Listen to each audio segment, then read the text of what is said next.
அது மாதிரி நமக்கு ஏதாவது ஒரு பிரச்சனை அப்படின்னா ஒரு வக்கீலை தேடிப்போம், அவர் ஞாபகத்துக்கு வருவார். இது மனித இயல்பு.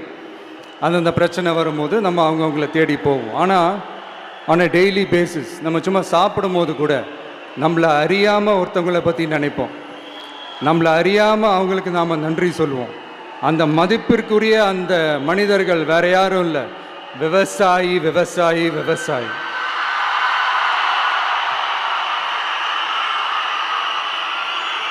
அவங்க பார்க்கறதுக்கு வேணா சாதாரணமாக இருப்பாங்க, ஆனால் அவங்க சாதாரணமான மனிதர்கள்லாம் கிடையாது.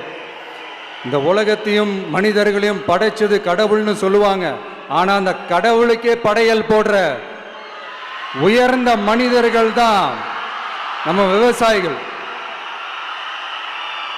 இந்த பூமியில உயிர் இருக்குது, இந்த பூமியில பூ பூக்கும், காய் காய்க்கும், பூத்து குலுங்கும்னு இந்த பூமியை அழகா காட்டி இந்த பூமியை சாமி ஆக்கிறதுல இயற்கையோட சேர்ந்து நம்ம விவசாயிகளுக்கும் ஒரு முக்கிய பங்கு ஒன்று இருக்குது.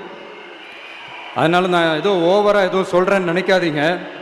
எனக்கு இந்த அடுத்த ஜென்மம் மறுபிறவியை பற்றியெல்லாம் எனக்கு தெரியாது. அது உண்மை அப்படின்னா அடுத்த ஜென்மத்தில் நான் ஒரு விவசாயி குடும்பத்தில் பிறக்கணும்னு ஆசைப்படுறேன்.